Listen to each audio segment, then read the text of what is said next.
जन्माद्यस्य यतोऽन्वयादितरतश्चार्थेष्वभिज्ञस्वराट् तेने ब्रह्महृदाय आदिकवये मुह्यन्ति यत्सूरयः तेजो वारिमृदां यथा विनिमयो यत्र त्रिसर्गो मृषा धाम्ना स्वेन सदा निरस्तकुहकं सत्यं परं धीमहि।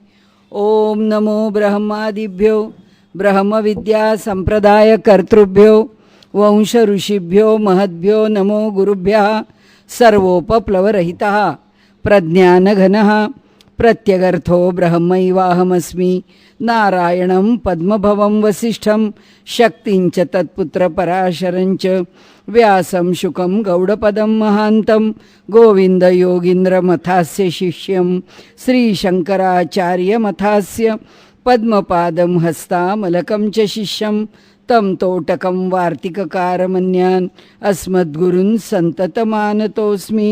श्रुतिस्मृतिपुराणानाम् आलयं करुणालयं नमामि भगवत्पादं शङ्करं लोकशङ्करं शङ्करं शङ्कराचार्यं केशवं बादरायणं सूत्रभाष्यकृतौ वन्दे भगवन्तौ पुनः पुनः। ईश्वरो गुरुरात्मेति मूर्तिभेदविभागिने व्योमवद्व्याप्तदेहाय दक्षिणामूर्तये नमः। कविश्रेष्ठाय गुरवे श्रीगोदातीरवासिने विठ्ठलाङ्घ्रिविलीनाय गणुदासाय ते नमः। जयाची सद्गुरुशरणमनवाणिकाया अपार करुणा घनगंगा कृपाभिलाषिया जेथ प्रचितीचे बोलणे भावोत्कट सहजतया आदरे वंदिते सद्गुरो वरदानंदराया। भगवत्पूज्यपाद श्रीमद शंकराचार्याय नमो नमः। आपण शंकराचार्यांच्या तत्वज्ञानाची पार्श्वभूमी बघतो आहोत, कारण असं आहे आपल्याला जेव्हा ब्रह्मसूत्र समजून घ्यायची आहेत तेव्हा आम्ही कोणत्या दिशेने ब्रह्मसूत्रांकडे पाहणार, आम्हाला आमचा एक दृष्टिकोन पाहिजे म्हणजे तो आहेच, पण तो आपल्याला माहीत नाही आहे की हा आपला दृष्टिकोन आहे। जेव्हा शास्त्रीय भाषा चालू होते तेव्हा आपल्याला सिद्ध करावं लागतं की अमक्या एका दृष्टिकोनातून आम्ही हा विषय बघतो आहोत। तर तो जो दृष्टिकोन आहे तो बघताना आपण केवलाद्वैताला अर्थात उपनिषदांच्या मूळ तत्त्वज्ञानाला, व्यासांच्या मूळ भाष्याला आणि प्रत्यक्ष आचार्य म्हणून शंकराचार्यांना आपण अनुसरलेला आहे। यामध्ये आपल्याला 2-3 गोष्टी आज समजून घ्यायला लागतील। पहिली गोष्ट अशी की मूळ सूत्रामध्ये, म्हणजे ब्रह्मसूत्राच्या सूत्रात नाही, तत्त्वज्ञानाच्या मूलभूत भूमिकेमध्ये आपण या जगाकडे कसे बघतो, तर जीव, जगत आणि जगदीश्वर हे तिन्ही एकच आहेत। जीव या देहामध्ये जो प्रत्यक्ष राहिला आहे तो, जगत म्हणजे हे सगळं दृश्य जगत जे आहे, जे चर अचर, जड अजड, चेतन अचेतन, म्हणजे दोन्ही, जे जिवंत आहे आपल्या साध्या शब्दात बोलायचं तर, आणि जे जिवंत नाही, जे निर्जीव आहे, असं दोन्ही जग जे आहे, जगाचा जो भाग 2 दृष्टीने बघता येतो आपल्याला। आणि मग त्याच्यामध्ये मग झाडांना काय म्हणायचं, मग पाषाणाला काय म्हणायचं, मग वनस्पतींना काय म्हणायचं, मग पशुपक्ष्यांना काय म्हणायचं, या सगळ्यांना जे म्हणायचं आहे ते एकच म्हणायचं आहे, ते म्हणजे जडापासून चेतनापर्यंत, म्हणजे मनुष्यापर्यंत सगळंच चैतन्यमय आहे। पण डोळ्याला दिसताना पाषाण आहे तो आम्हाला पूर्णपणे निर्जीव जड दिसतो, कारण तो आमच्यासारखं श्वासोश्वास जिवंतपणाची लक्षणं दाखवत नाही, म्हणून आपण त्याला जड म्हणणार। आणि जे जिवंतपणाची लक्षणं दाखवतात, आता वनस्पती आहे जिवंत आहेत, त्याच्यामध्ये पशुपक्षी आहेत जिवंत आहेत, जे जे म्हणून जीवभावाला आलेलं आहे। आता काय बॅक्टेरिया काय, फंगस काय, आणि हे सगळं जे आम्ही बघतो, किंवा आता आज व्हायरल काय, हे कुठलेही जीवजीवाणू आहेत, यांना अगदी थोडा काळाचं आयुष्य आहे, पण एवढ्या छोट्या काळाचं आयुष्य असलं तरीसुद्धा ते जड नाहीत, ॲमिबा तर 1 सेकंदच जिवंत राहतो, कारण तो जन्माला आला कीच त्याचं विभाजन होतं. ज्यांचं विभाजन झालं आहे त्याचं पुन्हा विभाजन होतं. सर्वात जास्त जे गतीने होणारं जे विभाजन आणि वर्धन कोणाचं असेल तर ॲमिबाचं आहे. अगदी फास्ट मल्टिप्लिकेशन आहे त्याचं. त्यामुळे हा जीवसुद्धा कुठे राहतो जिवंत, क्षणभंगूर म्हणायला सुद्धा जिवंत राहत नाही. तो क्षणभंगूरही राहत नाही, इतका त्याचा काळ थोडा आहे, तरीसुद्धा जिवंत. मग त्याच्याकरता म्हणायचं काय किंवा थिअरी काय किंवा भूमिका काय किंवा सिद्धांत काय? सिद्धांत एकच की पाषाणापासून ते मनुष्यापर्यंत सर्वांच्या ठिकाणी चेतना आहेच. फक्त पाषाणातली चेतना अत्यंत सुप्त आहे, ती आम्हाला प्रकट झाली आहे असं आमच्या कधी प्रत्ययाला येतच नाही. आणि म्हणून मग ज्ञानेश्वर महाराजांनी भिंत चालवली असं म्हटलं की आपण असं म्हणतो की या लोकांच्या अंधश्रद्धा आहेत, कारण त्या भिंतीवर बसून ते भेटीला गेले असं म्हटल्यावर असं कुठे भिंत चालते का? असा कुठे निर्जीव दगड हलतो का? असं कधी घडतं का? त्याचं कारण असं की आम्ही त्यातलं चैतन्य पाहिलं नाही म्हणून. दुसरं कारण असं की देवानी आपल्याला जेवढी बुद्धी दिली आहे त्याच्यापेक्षा इतर आणखीन वेगळी किंवा अधिक बुद्धी दुसऱ्याला असते, हा आपल्या बुद्धीचा विषय नाही आहे. आपल्याला नेहमी फक्त आपल्याला बुद्धी दिली आहे तीच सर्वात अधिक आहे. आणि तिसरं असं की जगात जे घडतं ते घडतं त्याच्याकडे पॉझिटिव्हली पाहून किंवा सकारात्मक दृष्टीने पाहून मग हे स्वीकारायचं का नाकारायचं हे ठरवायचा आपल्याला अधिकार आहे ना. पण सुरुवातीलाच हे असं नसतंच. आणि म्हणून हे सगळे लोक कोण असतात तर स्वतःला बुद्धिवादी म्हणवणारे असतात. आणि खरंच आहे, ज्यांच्या बुद्धीबद्दल वाद आहे असेच हे बुद्धिवादी आहेत.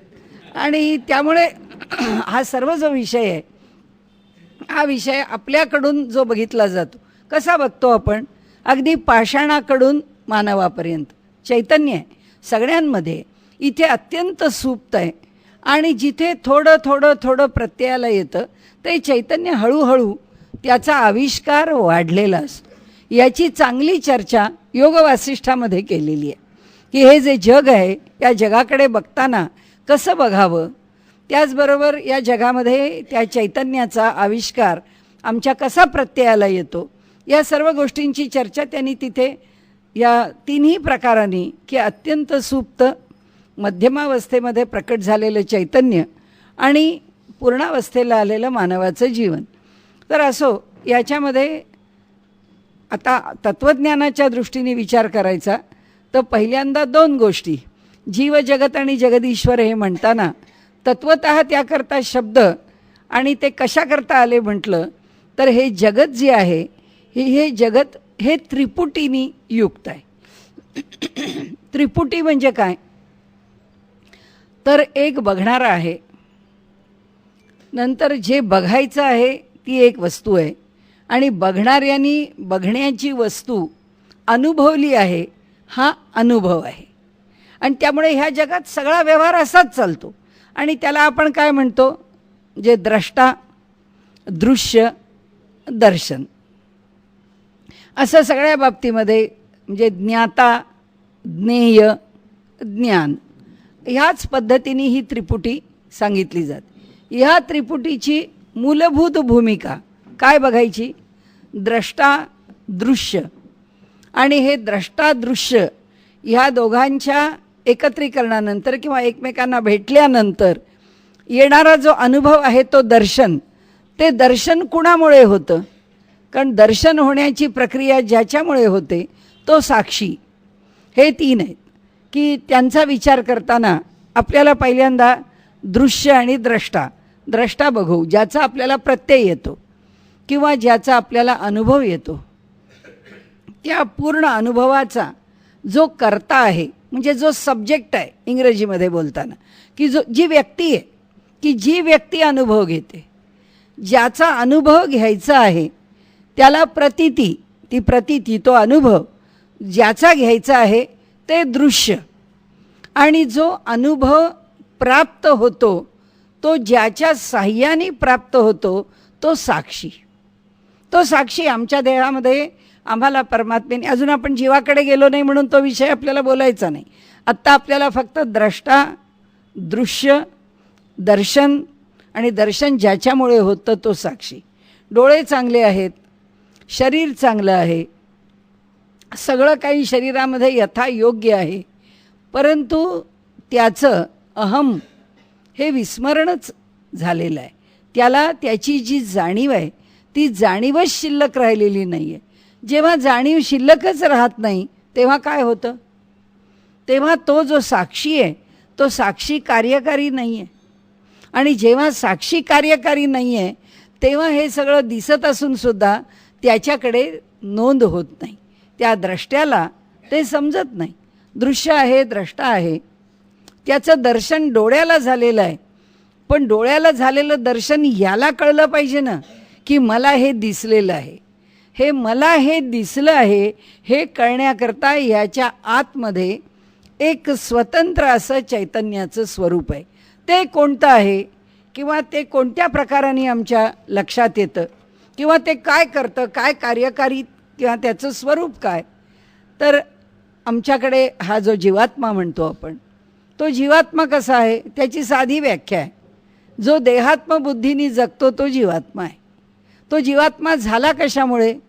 कारण त्याला देह हाच आत्मा आहे असं वाटतं. त्याला देह हेच सर्वस्व आहे असं वाटतं. त्याला देहाच्या पलीकडे जीवन आहे, देहाच्या पलीकडे काही अस्तित्व आहे, देहाच्या पलीकडे चालवणारं काही तत्त्व आहे, याची त्याला जाणीवच नाही आहे. आणि त्यामुळे तो देहात्मबुद्धीने जगतो, देहात्मबुद्धीने व्यवहार करतो, वागतो. आता हा जो जीव आहे हा कोणत्या कोणत्या अवस्थांमधून जातो? तर एक ह्या देहाच्या आश्रयाला आला की हा जो जीवात्मा आहे तो अर्थात जेव्हा देहात्मबुद्धी म्हणतो तेव्हा तो देहाच्या आश्रयाला आलेलाच असतो. तो जेव्हा देहाच्या आश्रयाला आलेला नसतो तेव्हा तो बिचारा सगळा आपल्या पाठीवरती गुंडाळून घेऊन कुठेतरी अशरीरी रूपाने फिरत असतो. कारण त्याच्याबरोबर अविद्या आहे, त्याच्याबरोबर त्याचं कर्म आहे, त्याच्याबरोबर त्याच्या वासना आहेत. हे सगळ्याचं गाठोडं त्याच्या पाठीवर काही कमी नाही आहे, पण त्याला हे अनुभवायला देह मात्र नाही आहे. आत्ताची जी स्थिती आहे हा जीवात्मा केव्हा होतो? जेव्हा तो देहाशी जोडला आहे आणि त्या भूमिकेतनं आपण आत्ता त्याला जीवात्मा म्हणून त्याचा विचार करतो आहोत. तर हा जीवात्मा त्या देहाच्या आश्रयाने 3 स्थिती घेऊनच आलेला आहे. आणि त्या 3 स्थिती म्हणजे जागृती, स्वप्न आणि सुषुप्ती. ह्या रोजच्या अनुभवाच्या स्थिती आहेत आपल्याला. या 3ही आपण अनुभवतो कोणाच्या जोरावर? कुणाच्या जीवावर? जो परमसाक्षी आहे त्याच्या जीवावर, जो आमचा अंतरात्मा आहे त्याच्या जीवावर, अंतरंगामध्ये जो निवास करून आहे त्याच्या जीवावर. तो मुळात कसा आहे? तो मुळामध्ये आपण जागृती, स्वप्न आणि सुषुप्ती यांच्याकरता आत्म्यांची जी नावं दिलेली आहेत त्याच्यामध्ये वैश्वानर, तैजस आणि प्राज्ञ ही यात आपलं उपनिषद झालं आहे, त्यामुळे तुम्हाला हे विषय माहिती आहेत. आणि चौथा जो आहे तो तुर्यगा, त्याची जी स्थिती आहे तो या कोणत्याही स्थितीशी जोडलेला नाही आहे.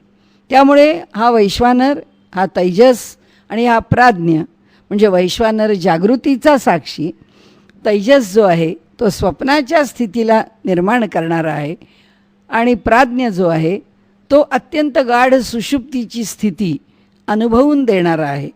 आणि जो तुर्यगा आहे त्याला कोणत्याही प्रकारे ती जी चेतना आहे, साक्षी हा कसा आहे? चेतना आहे, पण केवळ निर्गुणश्च, फक्त निर्गुण रूपामध्ये. तो ह्या लौकिकातल्या त्रिगुणामध्ये सत्वरजतमापासून खाली तो कुठे आलेलाच नाही आहे. आणि म्हणून तो निर्गुण आहे एवढं समजून आपण पुढे जाऊ. कारण आपल्याला जेव्हा दर्शन घ्यायचं आहे तेव्हा स्वतंत्र दर्शन बघू. आत्ता फक्त त्याच्या आजूबाजूच्या गोष्टी घेऊन त्या संकल्पना आधी आपण स्पष्ट करून घेऊ आणि मग दर्शनामध्ये आलो की आपल्याला पुन्हा एकदा त्या संकल्पना आपल्याला क्रॉस चेक करता येतील, पुन्हा एकदा त्या बघून घेता येतील. आणि म्हणून आत्ता आपण जे बघतो आहोत हा चेतना ही जी आहे, आता हा मूलभूत चैतन्य आहे का जीवात्मा? नाही. हा जीवात्मा जो आहे ह्या चेतनाशी जोडला गेलेला आहे, देहाशी जोडला गेलेला आहे. चेतनामुळे त्याला 3 स्थिती प्राप्त झालेल्या आहेत: जागृती, स्वप्न आणि सुषुप्ती. आत्ता जागृतीमध्ये मी काहीतरी बोलते आहे, आपण काहीतरी ऐकता आहात, आपण काहीतरी हालचाल करता आहात, मी काहीतरी हालचाल करते आहे. हे सगळं जे चालू आहे हे कोण चालवत आहे? तो वैश्वानर चालवतो. ही प्रत्येक गोष्ट चालवण्याचं काम तो करतो आहे. पण तो हे काम करत असताना मी आत्ता हात हलवला आहे याचा अनुभव मला आला. मी आता अशी बसली आहे, हे माझं बसणं तितकं खुर्चीवरचं बरोबर नाही आहे, माझ्या पायाला कळ लागली आहे, माझा पाय दुखावला आहे, म्हणून मी जरा खुर्चीवर सरकून बसते. हे जे वाटणं आहे हे वाटणं कुणामुळे आहे? क्रिया प्रत्यक्ष कोणामुळे आहे? क्रिया वैश्वानरामुळे. झालेली जी क्रिया आहे त्या क्रियेचा अनुभव कोण घेतो आहे? त्या अनुभव घेणारा वास्तविक द्रष्टा आहे. पण मी द्रष्टी नाही आहे. मी कोण आहे? मी जीवात्मा आहे. कारण का? तर देहाला काही झालं की ते मलाच झालेलं असतं. कशी हो तब्येत? नाही हो, तितकी बरी नाही. बरी नाही म्हणजे तो देह बरा नाही, मला काय झालं आहे. पण तसं नाही, तो जीव या देहालाच मी आहे असं म्हणून जोपर्यंत वावरतो तोपर्यंत तो जो अनुभव आहे, तो अनुभव देणारा जो साक्षी आहे, जो आमच्या हृदयामध्ये आहे, तो आम्हाला केवळ निर्गुणाचं दर्शन घडवणार नाही आहे. पण भगवंतांनी सोय अशी केली आहे, किंबहुना उपनिषदांचं मूलभूत सूत्रच असं आहे की परमात्मा पुष्कळ अणोरणीयान महतो महियान आहे. अणुपेक्षाही सूक्ष्म आहे आणि महानातल्या महान गोष्टीपेक्षा सुद्धा महान आहे, व्यापक आहे, विशाल आहे. असं सगळं असलं आणि त्याचे अनेक गुण बघत गेलो तर तो सर्वज्ञ आहे, तो सर्वत्र आहे, तो कालाच्या अतीत आहे. इतकं सगळं जरी आपल्याला अनुभवाला आलं तरीसुद्धा एक गोष्ट निश्चित आहे त्या सगळ्यांच्यामध्ये की हा कसा भाऊ आम्हाला भेटायचा? इथे काहीतरी बंद करावं लागेल. हा कसा काय भाऊ आम्हाला भेटायचा? तर उपनिषदांनी सांगितलं आहे हा भेटायला सोपा आहे. कारण तो जसा अनंत आहे, तो जसा व्यापक आहे, तो जसा अखंड एकरस निर्गुण निराकार आहे, निरंजन आहे, तसाच त्याबरोबर सर्वात सोपी गोष्ट म्हणजे तो तुमच्या हृदयात आहे.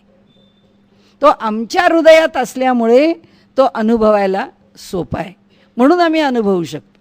आता हा साधा अनुभव, आत्ता म्हटलं तसं हातपाय हलवा, काहीतरी बघा, हे काय वाजलं बघा, हे कळत नाही आपल्याला मोबाईलमधलं, म्हणजे आता कुणाला तरी बोलावणं आलं, हे सगळे विचार एका क्षणात मनात आले. हे सगळे विचार कोण करतो? कोणाच्याकडनं हे विचार घडतात? कारण तो साक्षी आहे. पण तो साक्षी कसा आहे? तो साक्षी मला एवढंच दाखवतो. तो साक्षी असल्यामुळे माझा भाव काय आहे? मला राग आला तर रागाच्या सगळ्या गोष्टी माझ्यासमोर माझ्या मेंदूतून आल्या की तो फक्त मला रागवण्याच्या क्रियेकरता त्या जीवात्म्याला काय पाहिजे आहे ते तेवढं तो पाहत राहतो.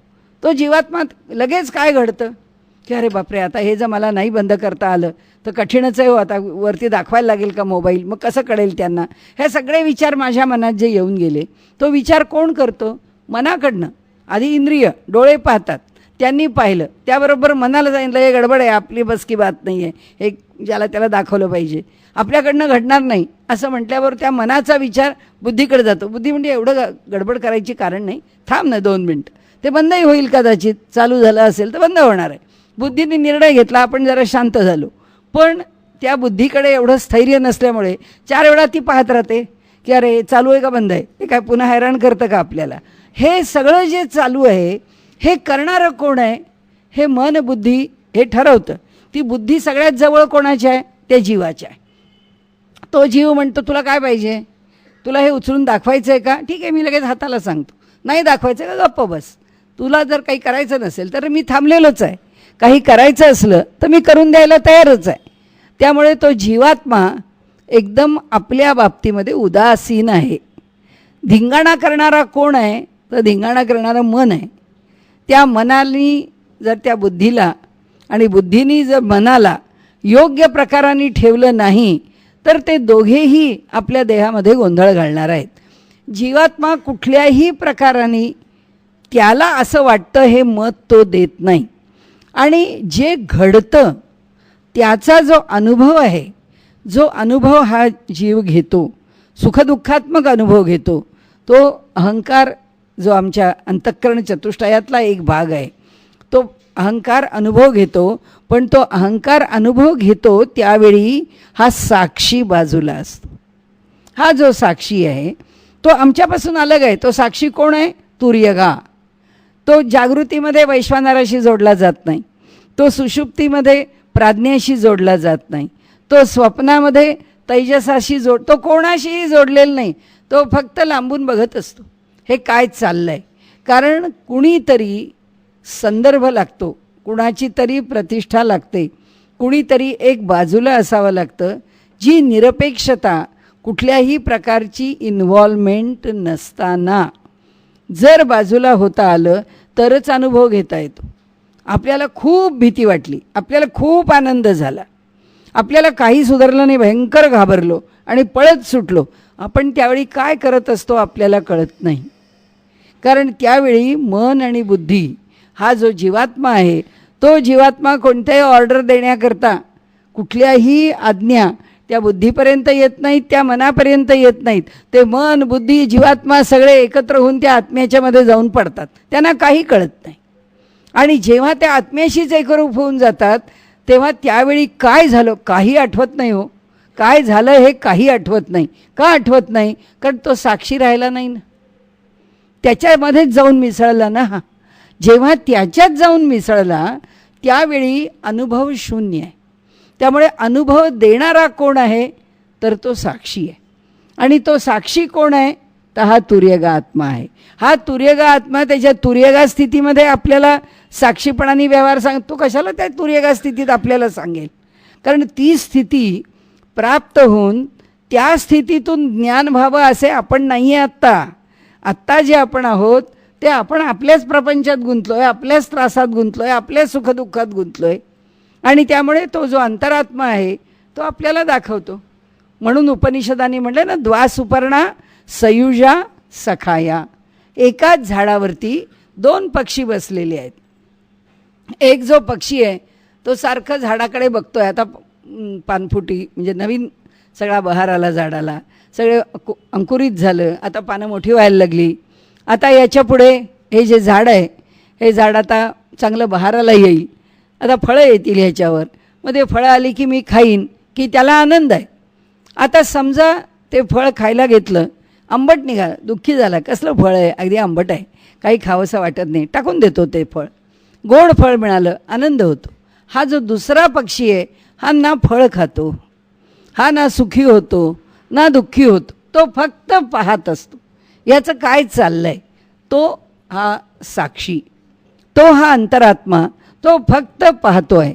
आता त्याच्याशी आम्ही आणि त्याच्या साह्याने आम्ही काय करायचं आहे? तर आम्हाला आमचा अभ्यास, आम्हाला आमचा उद्धार, आम्हाला पुढे जाणं, त्याला आम्ही जिथे जातो तसा तो तिथे पुढे जातो. आमचा साक्षीभाव जर रोजच्या भातभाजी आमटीतच अडकला तर तो चला तेवढंच दाखवतो. आज कोणतं हॉटेल, आज कोणता सिनेमा, आज कोणतं शॉपिंगला दुकान, बस एवढ्यातच आम्ही अडकलो की त्याप्रमाणे तो म्हणतो तुला हेच दाखवीन, कारण तुझ्या मजेच्या एवढ्याच गोष्टी आहेत त्याच लक्षात ठेवीन. त्याला कशाला जस्ट डायल करायला पाहिजे? तो सुद्धा डायल केला तरी पुष्कळ झालं. तो म्हणतो आपण तिकडे गेलो होतो, चला तिथे जेवायला, आज जेवायचं ना, चला याची आठवण देतो. आठवण कोण देतो? शेवटी तो साक्षी आहे. आणि तो साक्षीच आम्हाला प्रत्येक गोष्ट ह्या जीवात्म्याला करण्याकरता त्या साक्षी भावानी जो अनुभव घेतला आहे तो आमच्या स्मरणात नेऊन ठेवून देतो. आणि मग आम्ही जसे जसे विकसित होत जाऊ तसे तसे आमच्या देहातला तो साक्षी त्याच्या मूलभूत तुर्यगा भावात जातो. आणि मग आम्ही काय करतो? ह्याच्या जीवाच्या ज्या 3 अवस्था आहेत याच्यात तो अडकत नाही. आता याच्या बाहेर येतो तो, किंवा याच्यामधून त्याच्या साधनेनी तो उत्क्रांत होतो, तो उन्नत होतो. आणि उन्नत झालेला तो जीव आहे तो त्या जीवासारखा या 3 गोष्टीत अडकलेला जीव राहत नाही. मग अडकलेला जीव राहत नाही, ती जी अडकवणूक आहे त्या अडकवणुकीला शंकराचार्यांनी काय म्हटलंय? उपाधी. त्याला त्यांनी म्हटलं ही उपाधी आहे, ही आम्ही आमच्या जीवाला लावून घेतली आणि त्यामुळे ती उपाधी सुटते. ज्यावेळी कशाच्याही वरचं आकर्षण राहत नाही. ते आकर्षण कशामुळे निर्माण होतं ते पण आचार्य सांगतात. ते म्हणतात त्या आकर्षणाचं कारण एकच आहे की भगवंताची माया. ती माया म्हणजे काय की हा जो देहात्मबुद्धीने राहतो त्याला हा प्रपंच म्हणजेच मी आहे, हे जग म्हणजेच सत्य आहे, या जगातली सुखदुःख हीच प्राप्त करणं हे माझ्या जीवनाचं अंतिम ध्येय आहे, असं जोपर्यंत त्या जीवाला वाटत राहतं तोपर्यंत तो मायेत अडकलेला आहे, तोपर्यंत त्या उपाधीने युक्त आहे, तोपर्यंत तो आसक्त आहे. त्याचं कारण असं की त्याला मूळ वस्तू दिसतच नाही आहे. त्याच्याकरता शंकराचार्यांच्या तत्त्वज्ञानामध्ये अध्यासवाद असं म्हटलेलं आहे. आणि तो जो अध्यास आहे तो अध्यास म्हणजे काही शब्दांच्या किंवा त्या तत्त्वज्ञानाच्या जडबंबाळाच्या प्रक्रियेत न जाता एवढंच लक्षात ठेवायचं. कायमचं एक उदाहरण, रज्जूवरती सर्पाचा भास, एवढं एकच उदाहरण आपल्याला पुरेसं आहे. दुसऱ्या उदाहरणाची कारण तोच आभासात्मक आहे. आपल्याला आभासाचं पूर्ण उदाहरण देणारं आहे, कारण पडलेलं आहे तिथे दोरखंड, थोडासा उजेड कमी आहे. त्या अर्धवट उजेडामध्ये आपण बाहेरून घाईघाईने आलो, डोक्यात 10 विचार आहेत, ते पाहिलं अरे बापरे काय आहे इथे, लगेच आपल्या मनाला असं वाटतं असं कसं, ते पाहिल्याबरोबर कळतं की नाही नाही हे काहीतरी दिसतं हो. आणि मन आहे, कारण सगळ्या कल्पना इथेच सुरू होतात. ते लगेच हललेलं दिसतं, त्याला लगेच तोंड दिसतं, ते वळवळतं, काय वाटेल ते दिसायला लागतं, काही झालेलं नसतं तिथे, पण आम्हाला वाटायला लागतं.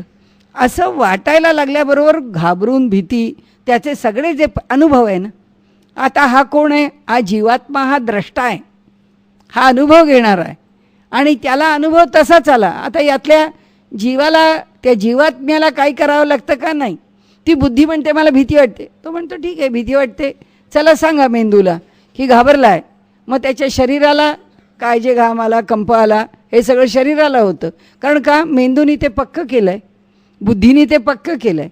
ते पक्क केल्याबरोबर मिळणाऱ्या ज्या सूचना आहेत, आता पळत सूट, जोरात ओरड, त्याच्यापासून शरीराचं संरक्षण कर, हे सगळं जे काही बुद्धीने सांगितलं आहे त्याप्रमाणे तो जीवात्मा त्याला सांगतो. तो साक्षी काय करतो, काही करत नाही, काय चालला आहे गोंधळ तेवढा बघत बसतो. त्यांनी तो पाहिलेला आहे. ते पाहून झाल्यावर जेव्हा ह्याच्या थोड्या वेळाने लक्षात येतं, तो ओरडतो, त्याला सापसुद्धा म्हणता येत नाही, इतकी बोबडी वळलेली असते. कुणीतरी येतं, मग तो म्हणतो अहो हो बघा बघा बघा, तर अहो काही नाही दोर आहे, तो लगेच उचलतो. उचलल्याबरोबर ह्याचं हुश्य होतं, त्याबरोबर सगळं जातं, धडधडणं गेलं, घाम येणं गेलं, हातपाय कापणं गेलं. तो म्हणतो अहो काय घाबरलो होतो. आता काय घाबरलो होतो हे जेव्हा सांगता आलं, अहो काय झालं म्हणून तुम्ही घाबरलात, तो म्हणतो अहो असं असं मी आलो, घाईघाईने आलो, हे पाहिलं आणि घाबरलो. हे सांगता का आलं, हे तो सांगू का शकला, कारण तो साक्षी आहे म्हणून. तो जर साक्षी वेगळा नसता तर घेतलेला अनुभव कधी मांडता आला नसता. आणि त्यामुळे आपल्या देहामध्ये आपल्याबरोबर असणारा जो अंतरात्मा आहे, तो अंतरात्मा अखंड साक्षी आहे. आणि तो साक्षी जे घडतं ते फक्त तो पाहत राहतो. म्हणून आपल्याकडे सामान्यतः संत तत्त्वज्ञानामध्ये सांगतात की नाही, कसं जगा, साक्षी भावानी जगा.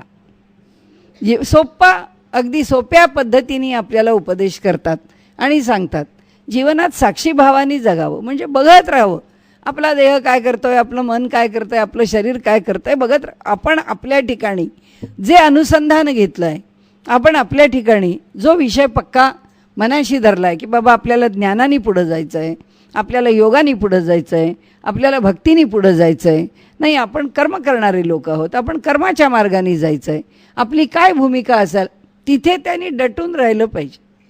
तिथे चांगला आपल्या बाजूनी खंबीरपणाने जेव्हा तो राहतो तेव्हा देहाच्या पातळीवरचे चालणारे व्यापार होत राहतात. मग संत आपल्याला सांगतात की नाही, की म्हणाले अहो रमण महर्षींचं काय सांगावं. त्यांना जेव्हा विचारलं लोकांनी, अहो एवढा तुमच्या हाताला कॅन्सर झाला आहे, किती असह्य वेदना आहेत, तुम्हाला त्रास होत नाही का. ते म्हणाले मला त्रास व्हायचं काय कारण आहे, माझ्या हाताला झाला आहे, मला कुठे झाला आहे. म्हणजे मी कोण आहे, मी त्यापासून अलग आहे, हा जीवात्मा नाही आहे त्यांचा. त्यांचं स्थान त्या परमात्मेशीच एकरूप झालेलं आहे. त्यांचा जो जीवात्मा आता आपल्याला सोयीकरता म्हणायचा असेल तर तो त्याच्याशीच एकरूप आहे. जो अंतरात्मा आतमध्ये आहे त्या अंतरात्म्याशीच तो एकरूप आहे, म्हणून तो साक्षी आहे. कारण अंतरात्मा साक्षी आहे, हा जीवात्मा त्या साक्षीच्या जवळ जाऊन बसला आहे आणि देहाचे व्यापार देहाच्या पातळीवरती होत राहत आहेत. त्या व्यापाराचा काही परिणाम त्याच्यावरती होत नाही. आणि म्हणून त्यांनी ज्या 2-4 गोष्टी सांगितल्या, म्हणाले आता ही माया कशी दूर जाईल. तसंच जसं रज्जूवरचा सर्पाचा भास उजेड पडल्याबरोबर गेलं डोक्यातून निघून, अरे कुठलं आलं आहे, सुतळच आहे, ती दोरखंडच आहे, ते चला मी हातात घेतो, त्याबरोबर त्याला कळलं की अरे हे काही नाही, भयासारखं यात काही. तसंच आहे म्हणाले. ज्या क्षणी कळेल की अरे अरे या प्रपंचात काही अर्थ नाही, आपल्याला जसा हा प्रपंच वाटतो तसा काही हा नाही आहे, त्याच्याकडे कोणत्याही दृष्टीने आम्ही पाहत राहिलो तरी त्या प्रपंचाचे जर आम्हाला विपरीत अनुभव आले तर आमच्या लक्षात येईल की आम्ही खूप चांगल्या दृष्टीने सगळ्या जगाकडे पाहतो. पण समजा आमचा एक ध्येयवाद भरला आहे आमच्यामध्ये आणि सगळं जग किती चांगलं आहे, मी त्याच दृष्टीने पाहीन, माझा विचार करण्याचा दृष्टिकोन अगदी पॉझिटिव्ह आहे, सकारात्मक आहे, त्यामुळे मी वेडावाकडा विचार करतच नाही. पण समोर जेव्हा काहीतरी येऊन आदळतं, पडतं, त्यावेळी त्याला वाटतं अरे मी जरी असं म्हटलं तरी जग असं नाही आहे बरं का. म्हणजे मला जितकं वाटतं की नाही मी हे बदलीन, नाही मी हे करीन, नाही मी या दिशेने जाईन, म्हणाले असं नाही आहे. जग जसं आहे तसंच जाणून घ्यावं लागतं, ते जसं आहे तसं जाणल्याशिवाय चालणार नाही. म्हणजे व्यवहारामध्ये साधं 370 कलम 35 आहे, आम्ही आता एवढं म्हणतो आहे, कसं जग त्या एका निर्णयाबरोबर आपले आपले रंगढंग दाखवत आहे की नाही.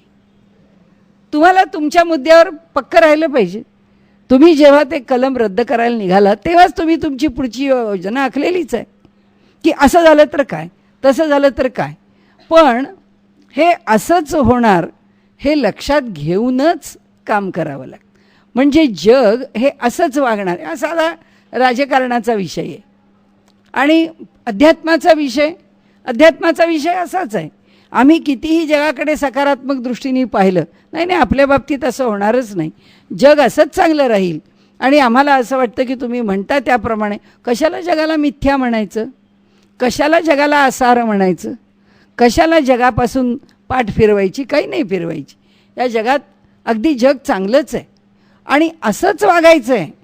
संतसुद्धा असेच वागतात, फक्त एकच आहे की ह्याचा अहंकार त्याच्याशी जोडला आहे आणि संतांचा अहंकार जोडलेला नाही आहे. ते साक्षीभावानी या जगाशी चांगलेच वागत आहेत. हा या जगाला चांगलं म्हणतोय ते मी हे जग माझ्याकडून बदलीन, हे जग आहे मी असं करीन, या जगामध्ये मी असं घडवून आणीन, हे जोपर्यंत त्याच्या मनात आहे, ज्या दिवशी त्याला कळेल अरे घडवणारं मी नाही आहे, घडत माझ्याकडून नाही आहे, शेवटी पुन्हा काही वेगळं आहे, आणि ज्या दिवशी त्याच्या लक्षात येईल त्या दिवशी तो त्या मायेच्या आवरणातून बाहेर येईल, त्या दिवशी तो त्या अहंकाराच्या उपाधीतून बाहेर येईल, त्या दिवशी तो अविद्येतून बाहेर येईल. हे सगळे एकमेकांचे पर्यायी शब्द आहेत. माया म्हणा, विद्या म्हणा, उपाधी म्हणा, हे सगळे एकमेकांचे पर्यायी शब्द आहेत. आणि त्यामुळे या जगाचा व्यापार करत असताना, व्यवहार करत असताना जगामध्ये कशा प्रकारे व्यवहार करावा, या जगाकडे कसं बघावं, ही बघण्याची दृष्टी शंकराचार्यांनी जी दिली आहे ती माया, उपाधी, अविद्या, अध्यास असे शब्द वापरून दिली आहे. त्यांनी म्हटलं अध्यास रज्जू सर्प, अविद्या जीवाला जन्माला घातलं ती मूलभूत अविद्या. आता ती मूलभूत अविद्या ती कशी आली, आता त्याचा थोडा भाग बघू, काही आपण पुरं काही दर्शन नाही बघणार. पण पहिलं काय आहे ते परमात्म तत्व, परब्रह्म, की जे आम्हाला ज्ञात नाही आहे, आम्हाला त्याचं वर्णन करता येत नाही. आमच्या शब्दामध्ये बोलायचं तर आम्ही एवढंच म्हणतो ते निर्गुण आहे, ते निराकार आहे, ते निरंजन आहे, ते अखंड आहे, ते एकरस आहे, ते निष्कल आहे, असे पुष्कळ शब्द आम्ही वापरू आणि त्या शब्दांनी त्याचं वर्णन करू की ते ह्या सगळ्याच्या पलीकडे. अहो ते ह्या सगळ्याच्या पलीकडे असलं तरीसुद्धा हे सगळं जग त्यांनीच घडवलं आहे ना.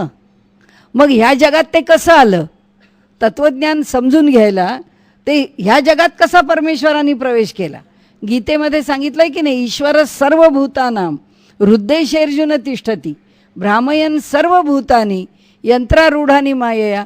मग तो जर असा आम्हाला सगळ्यांना घरघर फिरवतो आणि तो जर ह्या जगामध्ये आहे, तर ह्या जगामध्ये तो कसा आहे, तो कसा आहे हे सांगायला शंकराचार्य काय म्हणतात की ते परब्रह्म जे आहे ते कसं आहे, ते निष्कल आहे. आत्ता आपण म्हटलं त्याप्रमाणे कोणत्याही उपाधींच्या पलीकडे आहे. मग उपाधींच्या पलीकडे तर जगात कसं आलं? मग ते जगात आणण्याकरता त्याला शंकराचार्यांनी काय सांगितलं की त्याला माया ही उपाधी लागली.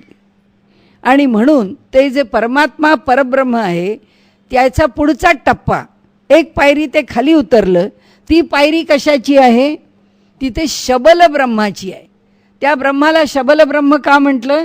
शबल ब्रह्म इक्वल टू काय आहे? मूळ परब्रह्म अधिक माया. ती माया कशी आहे? त्या मायेची व्याख्या करायला लागेल. ते परब्रह्म आहेच, इथे मूळ परब्रह्मच आहे, पण ती माया कशी आहे? शुद्ध सत्वोपाधिक माया. 3 शब्द वापरलेत त्याला. शुद्ध आहे माया. दुसरी कशी आहे? तिला उपाधी आहे. उपाधी कशाची आहे?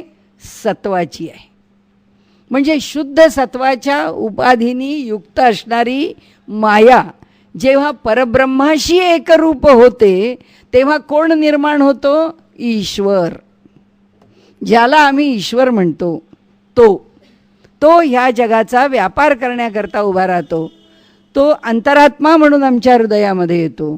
तो शंकर होतो, तो विष्णू होतो, तो ब्रह्मदेव होतो, तो गजानन होतो, तो सूर्य आमच्या पंचदेवता उपासनामध्ये पंचायतनामधला तो एक होतो. सर्व देवता, सर्व रूप जे जे म्हणून घेतो ते सगळं रूप हे शुद्ध सत्वोपाधिक मायेनी युक्त असणारं परब्रह्म आहे.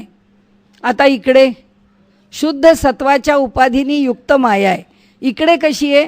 अविद्येच्या उपाधीनी युक्त असलेली माया आहे. अविद्येची उपाधी, अविद्या हीच माया. अविद्येची उपाधी माया इकडे आली.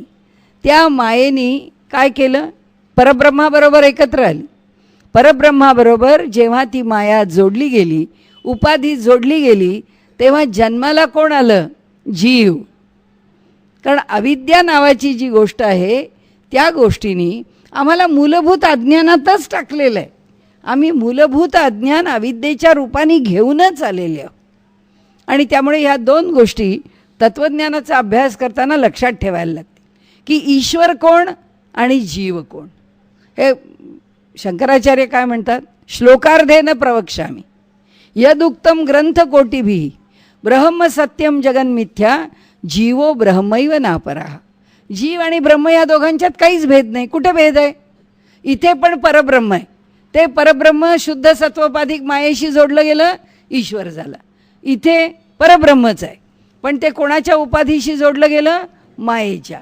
त्या अविद्येबरोबर ते जोडलं गेलं, मायेबरोबर जोडलं गेलं, त्याबरोबर इथे जीव झाला. मग आता जीव आणि ह्या अंतरात्मा यात काही भेद आहे का? म्हणाले अंतरात्मा हृदयामध्ये राहिला आहे, वास्तविक भेद नाही आहे.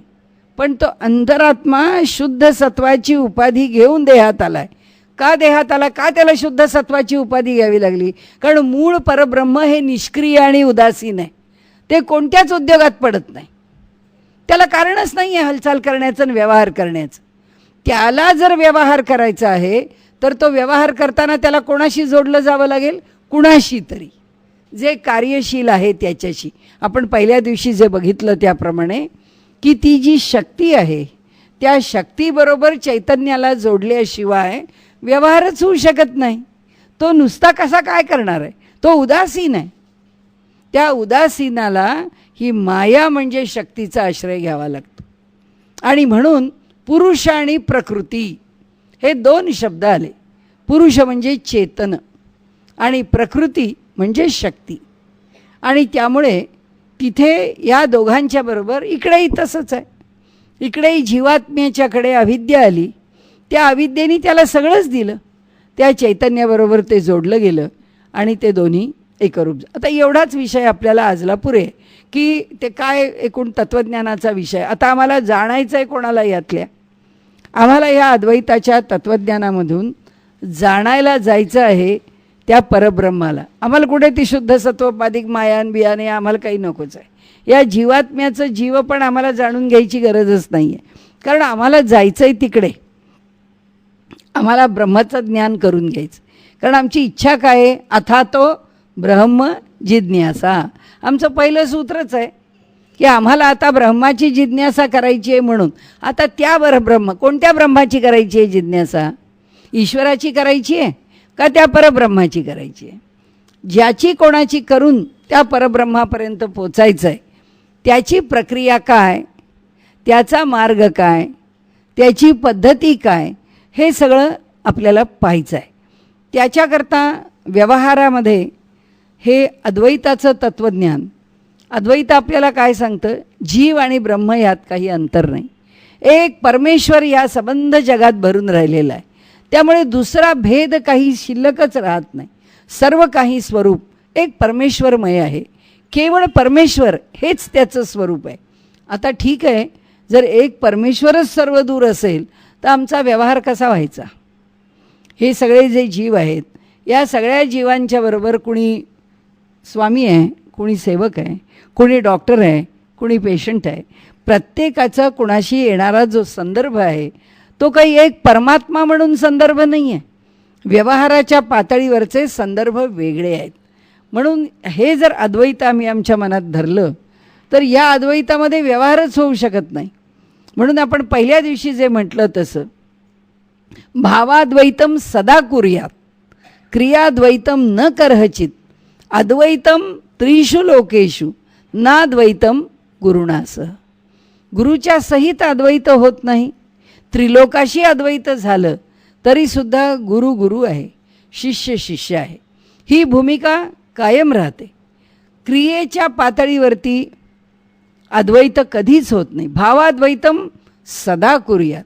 भावाच्या पातळीवर आमच्या मनामध्ये या जगातला प्रत्येक मनुष्य हा माझ्यापेक्षा वेगळा नाही असं म्हणणं अगदी सोपं आहे. असं जाणून घेणं, हे तत्त्वज्ञान बोलणं तर त्याहून सोपं आहे. पण समोरून मनुष्य आला आणि तो म्हणाला, चला घ्या हे एवढं बचनागाचं विष आणले, प्या, खा. आता काय जीव ब्रह्मैव नापरा हा खायला तयार होईल का? आपला जीव घाल असं होणार नाही. शत्रू शत्रू म्हणून उभा राहिला, मित्र मित्र म्हणून उभा राहिला, परिस्थिती प्रतिकूल उभी राहिली, परिस्थिती अनुकूल उभी राहिली, येणाऱ्या घटना मनुष्यापुढे बिकट येऊन उभ्या राहिल्या, त्या घटनांना तोंडच दिलं पाहिजे. अद्वैतामध्ये काय हो, सुख काय आणि दुःख काय, आयुष्य चालणार नाही. पैसा मिळवला काय नाही मिळवला काय, आयुष्य चालणार नाही. शंकराचार्यांनी सांगितलं अद्वैत अंतःकरणात आहे, व्यवहारात नाही आहे. व्यवहारामध्ये म्हणून त्यांनी 3 सत्ता सांगितल्या आहेत. सत्ता शब्द कुठून आला पुन्हा? सत. कारण आता ते कोणत्या मार्गाने जातात? शंकराचार्यांची भूमिका ज्ञानात एव तु कैवल्यम. ज्ञानाची भूमिका आहे. ज्ञानाची ज्याची भूमिका आहे तो ईश्वराचं कोणतं स्वरूप अभ्यासाला घेतो, स्मरणाला घेतो, साधनेला घेतो? तर सत, पाय मोडलेला त.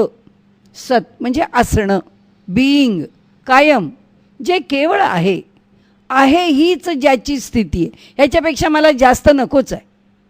कारण मला ते कसं आहे, ते विष्णू आहे का तो कृष्ण आहे का तो नरसिंह आहे का तो गजानन आहे, काही संबंधच नाही आपल्या. फक्त आहे. एवढ्या एका आहेच्या स्फुरणावरती त्याचा अभ्यास चालतो. आता आहे हे सत आहे आणि त्या सतचं सतपण हे सत्ता आहे. या जगामध्ये त्याचं जे सतपण समजून घ्यायचं आहे ते सतला, त्या पायमोडक्या तला एक पूर्ण तल लागला. जसा योगी आहे, योग्याच्या ठिकाणी, आमच्या सगळ्यांच्याच ठिकाणी चित म्हणजे चैतन्य, चेतना आहे. पण त्या चितला एक पूर्ण त लागला की त्या चितचं काय होतं? पायमोडक्या तचं चित्त. आणि म्हणून योगी अभ्यास कशाचा करतो? योगश्चित्तवृत्ती निरोधा.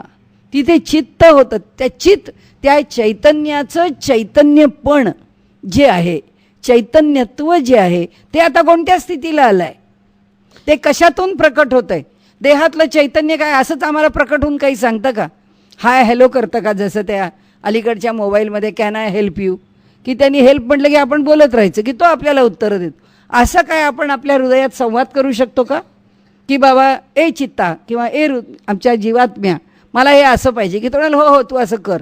असं आमच्याकडे काही डायलॉग नाही आहे आज जीवात्म्याशी. जीवात्म्याचा आमच्याशी डायलॉग कसा किंवा आमचा जगाशी व्यवहार कसा, तो ह्या चित्ताच्या मार्फत आहे. हे जे चित्त आहे त्या चैतन्याला चिकटून बसलं आहे आणि म्हणून ते चित्त व्यवहार करतं. आणि म्हणून योगाचा अभ्यास करणारा मनुष्य त्या चित्तचा अभ्यास करतो, म्हणजे त्याला चित्त कुठं आहे ते कळतं, त्या चित्तपाशी पोचता येतं. तसा हा जो ज्ञानमार्गी आहे तो कोणाचा अभ्यास करतो, तो त्याला सतला पोचायचं आहे. म्हणून सत्ता तो या जगामध्ये कोणत्या रूपामध्ये वावरतो, सत्ता ह्या रूपामध्ये वावरतो. म्हणून परमात्म सत्ता असं आपण म्हणतो. परमात्म्याची सत्ता, ती सत्ता व्यवहारामध्ये अधिक उत्कट रूपाने आपण घेणारच आहे. ब्रह्माची लक्षणं जेव्हा घेऊ त्यावेळी आपल्या लक्षातच येईल की ही लक्षणं कशी आहेत, कशी पुढे जातात. त्याच्यामध्ये आमचं कर्म, आता हा सत आहे हे आम्हाला मान्यच आहे, याची सत्ता आहे हे पण आम्हाला मान्य आहे. पण ही सत्ता अनुभवायची कशी आणि ह्या सत्तेत आम्ही राहायचं कसं, त्याबरोबर उपनिषदांनी आपल्याला सांगून ठेवलं. सत्य हे त्या सत्तेचं रूप आहे. आणि म्हणून उपनिषदांचं वचन काय, सत्यमेव जयते, की केवळ तो सत हा जो मूळ परमात्मा आहे तो परमात्माच जयते, म्हणजे आपण यशस्वी होतो असं म्हणतो. पण मूळ जयतेचा अर्थ त्याचा महिमा सर्वश्रेष्ठ आहे. महिम्याचा विचार केला, सत्याचाच महिमा असो असा खरा त्याचा अर्थ, की तोच. आता आपण शेवटी सुद्धा जय जयकार करतो की नाही. आपण सगळा झालं, आपलं आरती झाली, सगळी पूजा झाली, सगळं झालं, शेवटी भगवान गोपाल कृष्ण महाराज की जय असं म्हणतो. कशा करता, कारण असंही देवाचा महिमा गायला गायला गायला 4 तास भागवताची कथा गेली, काय 12 विष्णू सहस्रनामाचे पाठ केले, सगळं झालं. सगळ्याची शेवटी काय, कारण आता हे थांबायचं कुठे, कारण आपण काही दिवसाचे 24 तास आणि संबंध आयुष्य तर हे काही करू शकत नाही. दिवसाचा एक अर्धा तास आहे, पाऊण तास आहे, 1 तास आहे. आता आपल्याला तो संपवायचा आहे, त्याचा शेवट करायचा आहे. मग तो शेवट करताना आपण म्हणतो की भगवंता तुझा महिमा पुष्कळ गायला, तुझ्याकरता आता पुष्कळ उपासना केली, आता मला ही उपासना थांबवायची आहे. पण आपण आपल्याला आवडणारी माणसं, आपल्यापेक्षा मोठी माणसं, आदरणीय माणसं फोनवरून बोलत असली, आपल्याला माहीत असतं आता फोन आपल्याला ठेवला पाहिजे, आपण कधी म्हणत नाही मग आता मी फोन ठेवू का असं आपण कधीच म्हणत. ते म्हणाले की चला आता ठेवूया फोन, बरं बरं असं म्हणून आपण फोन ठेवतो का, आदर. तसंच त्या ईश्वराविषयी आदर आहे, चला भगवंता आता टाटा बाय बाय, तुम्ही आता जा, आता आमचंही झालं आहे सगळं, असं नाही आम्ही म्हणणार. आम्ही त्याला म्हणणार तुझा महिमा गायला, खूप गायला, पण आता किती गाऊ तुझा महिमा. त्या तुझ्या गाण्याकरता फक्त एकच शब्द आता योग्य आहे, तो म्हणजे जय जय, तुझा जय जयकार. आणि म्हणून आपण देवाचा जय जयकार करतो. तो जय जयकार जो आहे त्याच्या महिम्याचा किंवा त्याच्या गुणवर्णनाचा, त्याच्या स्तुतीचा तो परमोच्च बिंदू आहे. आणि मग आपण थांबवतो. तसं आहे इथे. म्हणून ते म्हणाले कृती आली की कृती कोणती करावी, सत्य. कारण का, सतची उपासना करतोय. सत्ता कोणाची मानावी, त्याची, त्या परमात्म्याची, त्या परब्रह्माची. म्हणून आपल्याकडे म्हणी आहेत, आपल्याकडे वचन आहेत. स्तुती करायची असेल तर कोणाची करावी, देवाचीच करावी, ती मानवाची करू नये. कारण का, तर तोच सत्ताधीश आहे, तोच सर्वसमर्थ आहे. म्हणून आणि त्याचं मूळ रूप कोणतं आहे, सत, पाय मोडकातं. आता हे व्यवहारात जसं त्याची ही स्थिती किंवा त्याचं हे स्वरूप आम्हाला समजून घ्यावं लागतं, तसंच व्यवहारामध्ये आम्हाला तसं वागताना कसं वागायचं ह्याचा नियम बांधून घ्यायला लागतो. म्हणून शंकराचार्यांनी आपल्याला 3 सत्ता दिल्या आहेत. सत्ता म्हणजे 3 प्रकारचे ते अधिकार आहेत परिस्थितीनुसार. एक कोणता आहे, पारमार्थिक सत्ता. दुसरी कोणती आहे, व्यावहारिक सत्ता.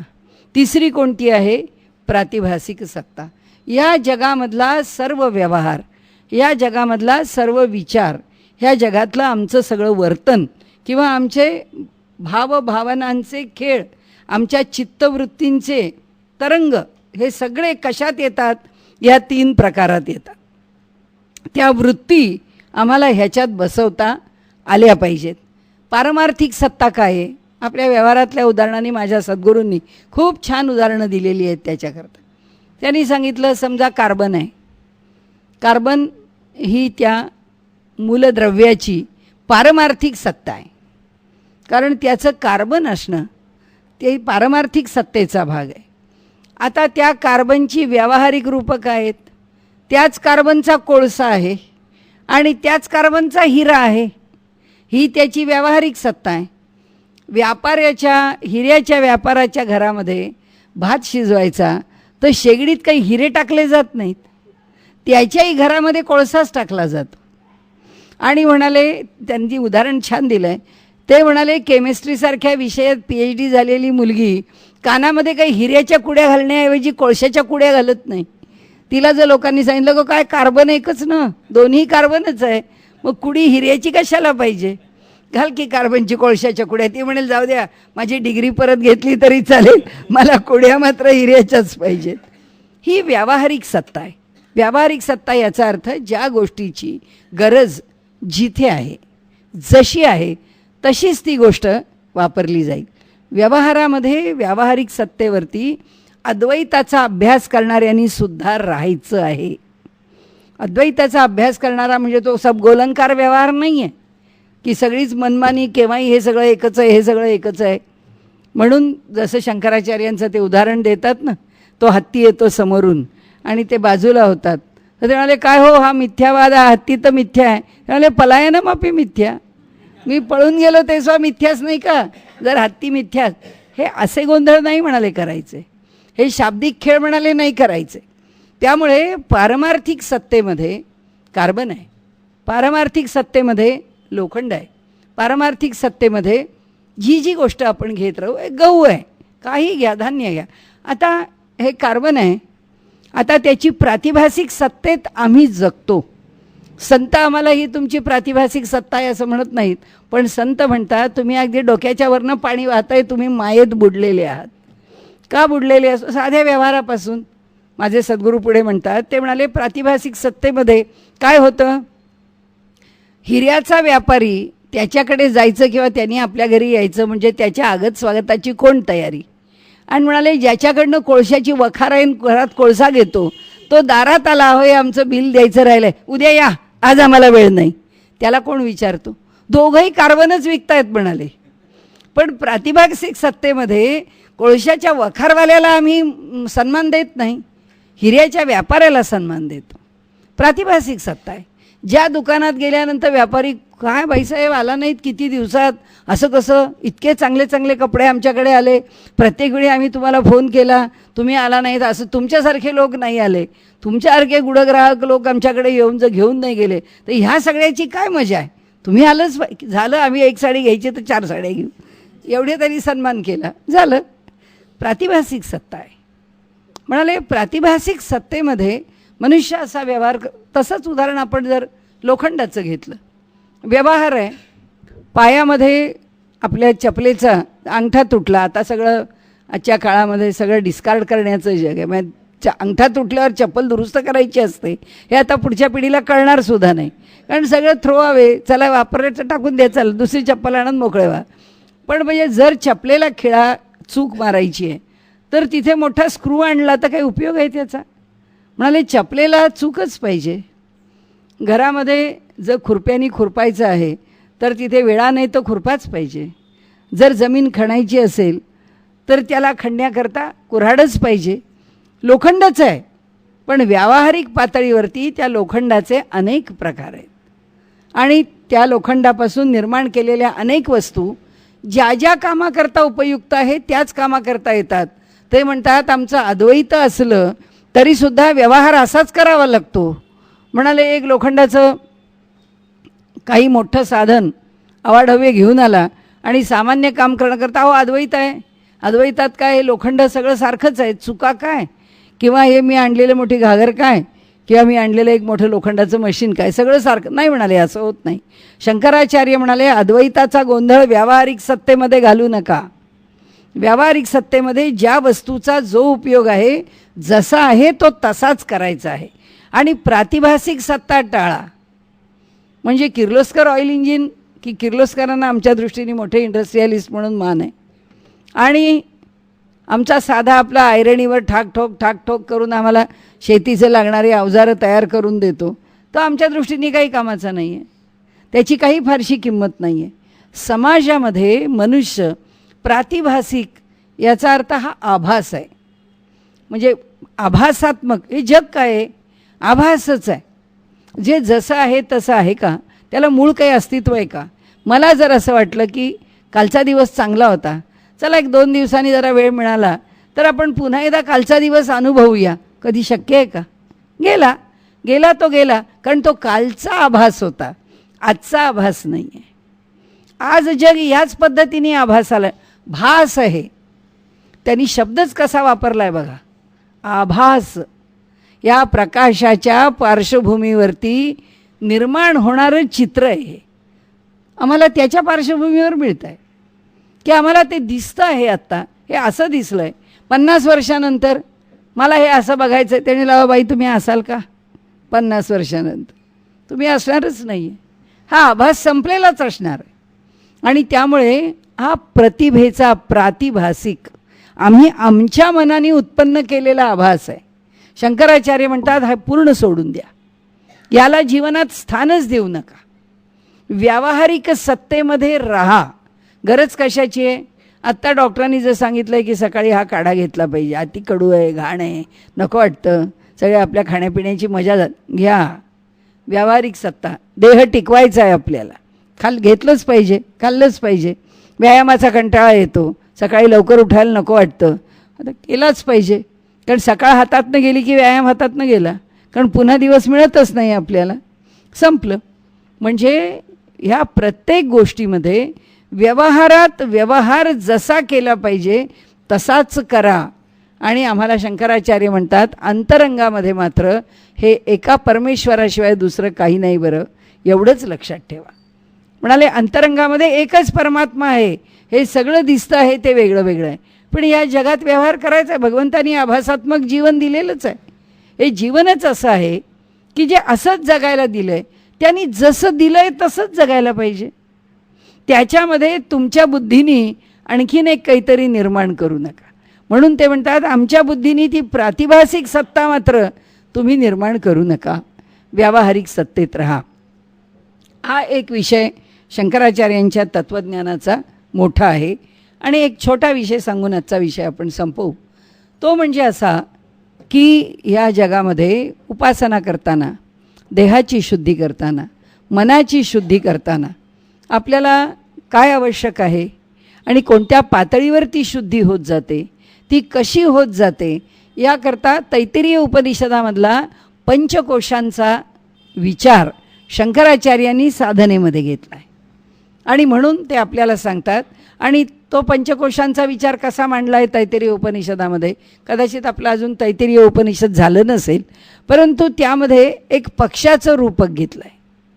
आणि जसा गरुड झेप घेतो तसं त्या झेप घेणाऱ्या पक्षाचं रूपक करून त्यांनी असं सांगितलं आहे की अन्नमय कोश, प्राणमय कोश, मनोमय कोश, विज्ञानमय कोश आणि आनंदमय कोश, असे 5 कोश आहेत. हे आपल्याला बाहेरून आतपर्यंत शुद्ध करत जायचे आहेत. म्हणजे चित्ताची शुद्धी होऊ द्या असं नुसतं म्हणून थांबता येत नाही. ती शुद्धी कोणत्या कोणत्या प्रकाराने करा, कशी कशी करा. ज्ञानाच्या मार्गामध्ये, या विहंग मार्गामध्ये पक्षी झेप घेतो म्हणून आपण मार्ग कोणते? 2, एक विहंग मार्ग आणि एक पिपिलिका मार्ग. पिपिलिका म्हणजे मुंगी. अहो आता किती जप केला, अहो केला ना, आज मी एकदा 108ची माळ पूर्ण केली.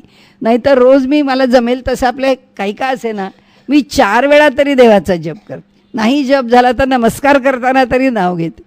म्हणजे माणसाने किती शॉर्टकट घेतलेले आहेत. घेऊ दे, ते म्हणतात आपलं चाललं आहे, मुंगीच्या पावलांनी आम्ही चाललो आहे पुढे, आमची गती तेवढीच आहे.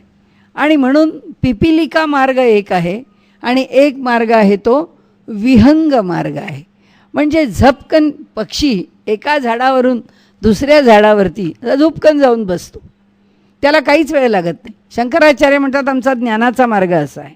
त्याच्यात झेप आहे की इथे झालं ज्ञान, कळलं काय योग्य आहे काय अयोग्य आहे, कळल्याबरोबर थांबताय कशाला, कळल्याबरोबर आता मागे राहण्याचं कारण काय, ज्ञानच होणार की त्याबरोबर नित्यानित्य वस्तू विवेक आपण नंतर पुढे घेणारच आहोत. त्यांची ती भूमिका जी साधन चतुष्टय जी आहे त्या साधन चतुष्टयाचा विचार, कारण त्याची पार्श्वभूमी घेतल्याशिवाय आपल्याला साधन चतुष्टयात जाता येणार नाही. तर म्हणाले ह्या विहंग मार्गाने जायचं आहे. त्या विहंग मार्गाचं मूळसुद्धा आपण कुठे पाहू शकतो, या तैत्तिरीय उपनिषदामध्ये त्या पक्ष्याच्या रूपकात आहे. तो पक्षी झेप घेतो. अन्नमय कोशाच्या पातळीवरती सुद्धा प्रत्येक आपल्याला काही त्याच्या फार मूल भूमिकेत जायचं कारण नाही. उपनिषदांचा विषय विस्तार तिथला आहे. अन्नमय कोश शुद्ध करायचा आहे म्हणजे लौकिक व्यवहार, लौकिक अन्न, अन्न खाणं, अन्न संस्कारित खाणं, अन्न योग्य वेळी खाणं, योग्य प्रकारचं खाणं, या सगळ्याचा विचार करून अन्नमय कोशाची शुद्धी साधायची. प्राणमय कोशाची शुद्धी प्राणायामाच्या साह्याने साधायची. प्राणायाम कोणत्याही पद्धतीने साधता येतो, योगाच्या मार्गाने साधता येतो, भक्तीच्या मार्गाने साधता येतो. कोणतंही नामस्मरण हे प्राणायामात्मकच आहे. कोणत्याही नामस्मरणामध्ये प्राणायामच होतो आणि तो चित्ताची शुद्धी करतच जातो. कारण ती लय आहे, ती एक लय एस्टॅब्लिश होते, ती एक लय स्थिर होते आणि त्या लयीमध्ये आपली फुफ्फुसं काम करायला लागतात आणि शरीराची शुद्धी आपोआप होते. आणि म्हणून आपल्याकडे स्वरूपानंदांचा किंवा सोहम साधनेचा जो मार्ग आहे तो मार्ग नामावरच बेतला आहे. तो श्वासप्रश्वासाच्या ठिकाणी म्हणजे योगाचा श्वासप्रश्वास जर विचारात घेतला तर त्याच्यावरती नामच बसवलं आहे. कारण नामाचं महात्म्य टाळता येणारच नाही आहे. त्यामुळे नाम महात्म्यावरती प्राणायामाचा अभ्यास आहे. असो आज आपला तो विषय नाही. त्यानंतर मनोमय कोश आहे. या मनोमय कोशामध्ये मनाची शुद्धी, मनाचं स्थैर्य, कारण हे सगळ्यात अवघड प्रकरण आहे आणि हे मध्यावर आहे. इकडे खाली 2 कोश आहेत, त्याच्या पुढे वर 2 कोश आहेत. त्यामुळे त्या 2 कोशांनाही सुधारायचं काम या मनावरच आहे. या खालच्या 2 कोशांचा परिणामही मनावरच आहे. त्याच्यानंतरचा जो कोश आहे तो विज्ञानमय कोश आहे, बुद्धी.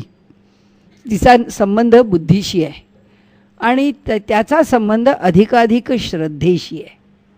आणि गीताकारांनी जसा श्रद्धामयोयम पुरुषः असं म्हटलं आहे की आमचा विज्ञानमय कोशाच्या शुद्धीकरता किंवा तो कोश जर शुद्ध व्हायचा असेल तर अंतःकरणामध्ये अगदी शुद्ध भावानी जर आम्ही वागत राहिलो तर जी श्रद्धा उत्पन्न होत राहील ती अधिक सात्विकच उत्पन्न होईल आणि ती श्रद्धा माणसाला बदलवत जाईल. हृदयाची, अंतःकरणाची, मनाची सात्विकता ही माणसाला पुढे विज्ञानमय कोशाला शुद्ध करण्याकरता उपयुक्तच आहे. पण आत्ता आपल्याला त्याचा विचार करण्याचंही काही कारण नाही. तर हा मनोमय कोश शुद्ध करावा, त्याच्यानंतर विज्ञानमय कोश शुद्ध करावा जिथे बुद्धीचा संबंध आहे आणि त्याच्या पुढे आनंदमय कोश आहे. हा जो आनंदमय कोश आहे या आनंदमय कोशामध्ये केवळ आनंद आहे.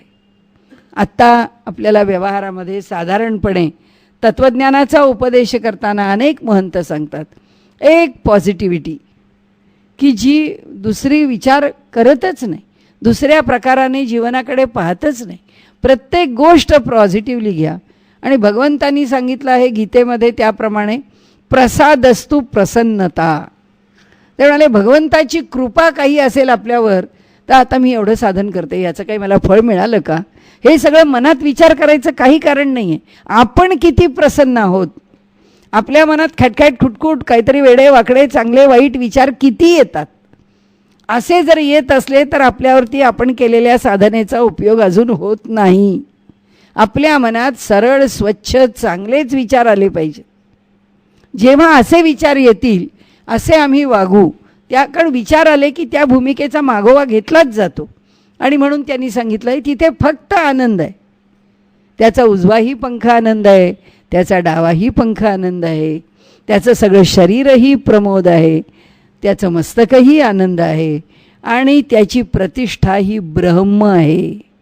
त्यामुळे आनंद का पाहिजे आपण तो विषय घेतला नाही, त्यामुळे त्या पक्षाचं रूपक प्रत्येक कोशाच्या पातळीवर त्यांनी तिथे स्पष्टीकरण करून सांगितलेलं आहे. प्रत्येकाची प्रतिष्ठा भिन्न भिन्न आहे. ह्या आनंदमय कोशाची प्रतिष्ठाच ब्रह्म आहे. प्रतिष्ठा म्हणजे ज्याच्यावर तो उभा आहे. आमच्या अंतःकरणातला आनंद हा ब्रह्माच्या पायावरच उभा राहायला पाहिजे. परब्रह्म हाच त्याचा पाया पाहिजे.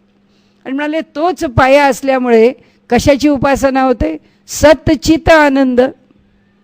आनंद हे जे परब्रह्माचं लक्षण आहे ते लक्षण आपण पुढच्या वेळी घेणार आहोत.